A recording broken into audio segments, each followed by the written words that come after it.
మహాగణాధిపతయే నమః. ఓం గురుభ్యో నమః. ఓం శ్రీమాత్రే నమః. పరమేశ్వర స్వరూపమైనటువంటి జ్యోతిష, వాస్తు మరియు ఇతర అనేకమైనటువంటి శాస్త్రములను మనకు అందించినటువంటి మహర్షులకి నమస్కారం. హయగ్రీవ హయగ్రీవ హయగ్రీవేతి యో వదేత్ తస్య నిస్సరతే వాణి జహ్నుకన్యా ప్రవాహవత్. అరుణాం కరుణాతరంగితాక్షీం ధృతపాశాంకుశపుష్పబాణచాపాం అనిమాదిభిరావృతాం మయూకైః అహమిత్యేవ విభావయే భవానీం. శ్రీమాత్రే నమః. ఓం పితృదేవతాభ్యో నమః. మనం ఈరోజు చెప్పుకోబోయేటువంటి టాపిక్ ఏమిటి అంటే 12 లగ్నాల వారు ఏ విషయాల పట్ల జాగ్రత్త వహించాలి, ఏ ఉపాసన చేసుకోవాలి, ఏ విషయాల వల్ల వీళ్ళకి కలిసి వచ్చే ఆస్కారం అధికంగా ఉంది అనే విషయాలు మనం ఇప్పుడు తెలుసుకుందాం. ఒకవేళ లగ్నం తెలియలేదు మీకు, రాశి చూసుకోవచ్చు. అంటే మేషరాశి, మాది మేషరాశిలో అశ్విని, భరణి, కృత్తిక, ఒకటో పాదం కూడా ఇదే వర్తిస్తుంది అంటే ఇదే వర్తిస్తుంది. అయితే ఫస్ట్ ప్రిఫరెన్స్ లగ్నానికి ఇవ్వండి, సెకండ్ ప్రిఫరెన్స్ రాశికి ఇవ్వండి లగ్నం తెలియని పక్షంలో. బికాజ్ ఆఫ్ మనిషి యొక్క మనస్సు కాబట్టి సెకండ్ ప్రిఫరెన్స్ దానికి ఇవ్వచ్చు, అందులో ఎటువంటి దోషం లేదు. అయితే దీనికి సంబంధించినటువంటిది ఇది మీరు పలానా లగ్నంలో లేదా రాశిలో పుట్టినందుకు ఇవి చెప్తున్నా. బట్ మీ పర్సనల్ చార్ట్ బట్టి కొన్ని కండిషన్స్ ఉంటాయి, అది నేను మీకు వీడియో ఆఖరిలో చెప్తాను. వీడియో ఆఖరి వరకు చూసినట్లయితే మీకు పరిపూర్ణంగా తెలుస్తుంది. ఇప్పుడు ఒక్కొక్క లగ్నం గురించి మనం తెలుసుకుందాం. వృషభ లగ్నము, వృషభ రాశి. వృషభం వారు పర్టికులర్గా మీరు మీ నక్షత్రం అంటే మీ లగ్నం ఇదైంది, ఇంకా హ్యాపీగా నేను చెప్పినది వెళ్ళిపోవచ్చు. లేదంటే లగ్నం తెలియదు, రాశి మాత్రమే తెలుసు, వృషభ రాశి అని తెలుసు, మా వాళ్ళు నోట్ చేయలేదు అనుకుంటే ఒకటే చెప్తాను నేను మీకు. వృషభ రాశిలో నక్షత్రాలు ఉంటాయి. కృత్తిక, రోహిణి, మృగశిర, 1-2 పాదాలు ఉంటాయి. కృత్తికా నక్షత్రంలో జన్మించాము. ఉదయం నిద్ర లేచిన వెంటనే సూర్యుడిని, స్కందుడిని తలుచుకొని మీ మైండ్ అంటే మెడిటేషన్లో ఎక్కువగా ఆ నామం ఎక్కువగా చేయండి. ఎందుకంటే మనం ఏదైనా ఒక పని చక్కగా చేయగలుగుతున్నామంటే మన మైండ్ సెట్ ఎంతో స్ట్రాంగ్గా ఉంటేనే దాన్ని చేయగలుగుతాం. మనసు కనుక చంచలంగా ఉందా మనం ఏ పని చేయలేం. కాబట్టి మొట్టమొదటిగా మన మనసుని ఆధీనంలో తెచ్చుకునేటువంటి ప్రక్రియ కృత్తికా నక్షత్రం వారికి ఇది. అదేవిధంగా రోహిణి వారు శ్రీకృష్ణ పరమాత్మని లేదా అమ్మవారిని, రాజరాజేశ్వరి అమ్మవారిని తలుచుకోవచ్చు, లేదా అమ్మవారిది ఏదైనా సరే చేసుకోవచ్చు. అదేవిధంగా మృగశిర వారు కూడా స్కందుని ఆరాధన. ఓం స్కందాయ నమః. ఉదయాన్నే నిద్ర లేచారు, చక్కగా కూర్చున్నారు, ఓం స్కందాయ నమః అని ఒక్క 10 నిమిషాలు ప్రారంభించండి. మీ మైండ్ ఎంత కంట్రోల్గా ఉంటుంది, అంతకుముందుకి మీరు రోజు ఇది సాధన చేసినప్పటికీ మైండ్ ఎంత చక్కగా ఉంటుందని మీరే చూడవచ్చు.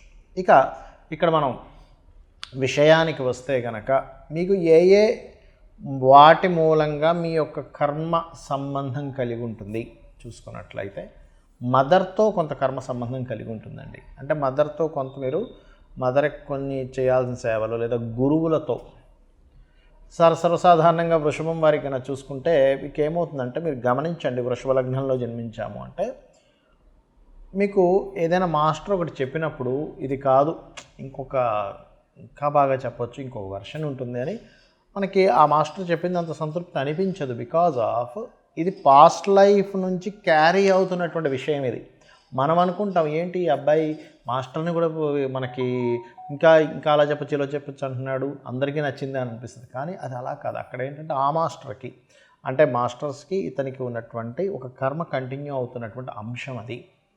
అలాగే పర్టికులర్గా మీరు జల సంబంధించినటువంటి ప్రదేశాలకు వెళ్ళినప్పుడు మదర్ రిలేటెడ్ సంబంధించినటువంటి అంశాల్లో, అదేవిధంగా ఇక్కడ మీ యొక్క సిబ్లింగ్స్తో కూడా కొంత కర్మ మీకు కనెక్ట్ అయి ఉంటుంది.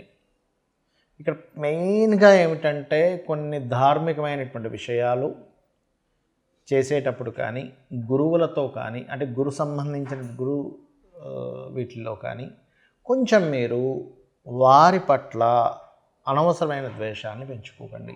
సర్వసాధారణంగా నేను చూసినటువంటి కేసెస్లో ఒక 10-15 వేల జాతకాలు వృషభ లగ్నం మీద పర్టికులర్గా చూసినప్పుడు వీళ్ళ లైఫ్ పాస్ట్ లైఫ్ గురు సంబంధించిన వాటితోనే క్యారీ అవుతూ ఉంటుంది.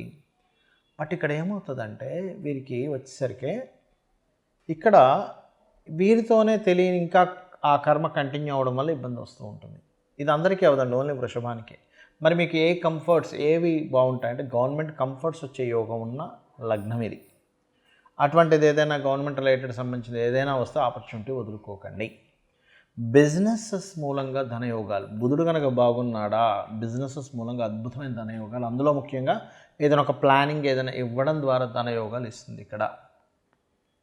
అయితే మీరు ముఖ్యంగా మీరు చేయవలసినటువంటిది విష్ణు సహస్రనామాలను మీరు ఎంత చేసుకుంటే అంత బాగుంటుందండి లైఫ్ అనేది, అందులో ఎటువంటి తిరుగులేదు. విష్ణు సహస్రనామాలు రెగ్యులర్గా చాంటింగ్ చేయండి, ఫినాన్షియల్ గ్రోత్ ఇస్తుంది ఇది మీకు. ఇప్పటి వరకు మనం ఏదైతే చెప్పుకున్నామో మీ మీది గనక ఫలానా లగ్నం అయితే ఫలానా విషయాలు జాగ్రత్తగా ఉండండి అని, ఫలానా ఉపాసన చేయండి అని, లేకపోతే ఫలానా విషయాలు మీకు అందిపుచ్చుకుంటారని, మీ లైఫ్లో ఈ విషయాల్లో బాగుంటుంది మనం ఏవైతే చెప్పుకున్నామో ఇవన్నీ కూడా మీ లగ్నం బేస్ చేసుకొని దీన్ని స్థిరంగా ఉండేటువంటి కారకత్వాలు అంటారు. అంటే ఫలానా లగ్నంలో పుట్టాము అంటే పంచమాధిపతి 20 అవుతాడు మేషంలో పుడితే, లేదా వృషభంలో పుడితే పంచమాధిపతి బుధుడు అవుతాడు, అదే మిథునంలో పుడితే పంచమాధిపతి శుక్రుడు అవుతాడు, లేకపోతే లగ్నాధిపతి బుధుడు అవుతాడు. ఇట్లా కొన్ని కాంబినేషన్స్ బట్టి చెప్పుకున్నాం. మరి పర్సనల్ చార్ట్లో ఇది ఏమైనా మార్పు వస్తుందా అంటే ఖచ్చితంగా పర్సనల్ చార్ట్ దగ్గరికి వచ్చేసరికి మార్పు వస్తుంది. ఎలాగా అంటే చెప్తాను చూడండి.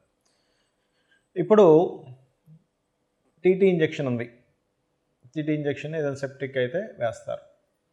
ఇప్పుడు ఆ ఇంజెక్షన్ అందరికీ పడదు, కొంతమందికి టెస్ట్ చేస్తారు, మీరు కొంచెంసేపు కూర్చోండి. ఎందుకండి అది అందరికీ వాడడానికే కదా అంటే కొంతమందికి స్పెసిఫిక్గా కొన్ని పడవు, కొన్ని ఫుడ్స్ కావచ్చు, కొన్ని మెడిసిన్స్ కావచ్చు, కొన్ని వాతావరణాలు కావచ్చు, కొంత నీరు కూడా. ఒక్కోసారి చూడండి, నేను వేరే దగ్గరికి వెళ్ళానండి, అక్కడ వాటర్ నాకు పడలేదండి అంటాం, అక్కడ గాలి నాకు పడలేదండి అంటాం, ఆ ఫుడ్ నాకు పడలేదండి అంటాం. ఎందుకంటామండి? మరి మిగతా 100 మంది బాగానే ఉన్నారుగా, నీకు ఒక్కడికి ఎందుకు ఇలా అయిందంటే బికాజ్ ఆఫ్ ఎవరి శరీరతత్వాన్ని బట్టి వారికి ఎలా అయితే కొన్ని విషయాలు బాగా పడతాయి, కొంతమందికి బాగా పడవు. అదేవిధంగా సబ్జెక్ట్స్ కూడా చూడండి, 40 మంది పిల్లల్ని కూర్చోబెట్టి టీచర్ చెప్తా, అందులో ఒకరికి అద్భుతంగా అర్థమవుతుంది, కొంతమందికి అసలు సబ్జెక్ట్ అర్థం కాదు. ఎందుకు? మరి అందరికీ ఒకలాగే చెప్పింది కదా టీచర్ అంటే బికాజ్ ఆఫ్ వాళ్ళకున్నటువంటి అవగాహన, వాళ్ళకున్న ఇంట్రెస్ట్, ఇవన్నీ మనం బేరే చేసుకుంటాం. అంటే పర్సనల్గా ఉండే వాళ్ళ తెలివితేటలు కానీ వాళ్ళకుండే శరీరతత్వాన్ని బట్టి వాళ్ళకి తెలుస్తూ ఉంటుంది. అలాగే మీ జన్మజాతకంలో ఉండే కాంబినేషన్స్ ఇప్పుడు నేను చెప్పినవి ఏవైతే ఉన్నాయో కొంతవరకు అది మారుస్తూ ఉంటుంది. అంటే ఉదాహరణకి నేను మీకు మేషలగ్నం వారికి అప్పుల విషయంలోనే మెయిన్గా జాగ్రత్తగా ఉండాలని చెప్పాను. కానీ వారి జన్మజాతకంలో కొంచెం బుధుడు బాగున్నాడు అనుకోండి, అప్పుడు అంత ప్రమాదం రాదు.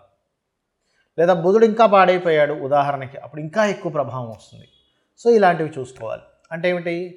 నేను ఏదైనా ఆరోగ్యం గురించి చెప్పానంటే మీ జాతచక్రంలో రవిని చూసుకోండి. రవి బాగున్నాడంటే మీరేం కంగారు పడక్కర్లేదు. రవి కనుక పాడేయాడంటే ఇంకొంచెం జాగ్రత్తగా ఉండాలి. మానసిక విషయాల గురించి చెప్పాను, చంద్రుడు బాగున్నాడు, ఎక్కువ కంగారు అక్కర్లేదు. చంద్రుడు పాడయ్యాడు, అప్పుడు మీరు ఏ బియ్యం దానం ఇవ్వడమో చేయండి. అలా కాకుండా యాక్సిడెంట్సో లేకపోతే భూ వివాదాలు ఎక్కువగా ఉంటాయి ఈ లగ్నం వారికి అని చెప్పాను అనుకోండి, అప్పుడు మీరు చేయవలసింది ఏంటంటే కుజుడు బాగున్నాడా టెన్షన్ ఏం పెట్టుకోకండి. కుజుడు పాడైతే అప్పుడు మీరు కందులు దానంగా ఇవ్వడం, సుబ్రహ్మణ్యేశ్వర స్వామి ఆరాధన చేసుకోవడం, వారాహి అమ్మవారి ఆరాధన చేసుకోవడం చేయండి. అదేవిధంగా బుధుడు పాడయ్యాడు, అప్పుడు విష్ణు సహస్రనామాలు బాగుంటే ఏం టెన్షన్ పడక్కర్లేదు. అంటే ఇప్పుడు నేను చెప్పినటువంటివి ఏవైతే ఉన్నాయో గ్రహం కనుక బాగుంది, ఆ రాసులు కనుక బాగున్నాయి, టెన్షన్ పడకండి.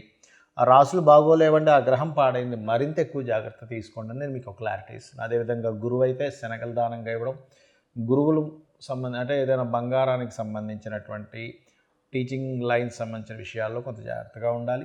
శుక్రుడైతే వివాహ సంబంధించిన విషయాల్లోని, శని భగవానుడైతే మీరు చేసే జాబ్ రిలేటెడ్ సంబంధించిన విషయాల్లోని, హెల్త్ విషయాల్లోని, రాహు అయితే విదేశాలకు వెళ్ళి అక్కడ ఉండేటువంటి విషయాల్లోని, కేతు అయితే కొంత ఆధ్యాత్మికత లేదా కొంత వైరాగ్య సంబంధించిన కొంతమందికి వస్తుంటుంది.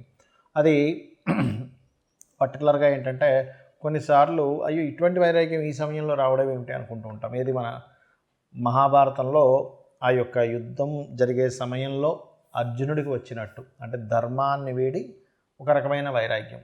అప్పుడు కృష్ణుడు లాంటి వాడు మనకు కావాలి. ఆ శ్రీకృష్ణ పరమాత్మ యొక్క భగవద్గీత ఎవరైతే వింటారో ఈ వైరాగ్యం కూడా తగ్గుతుంది.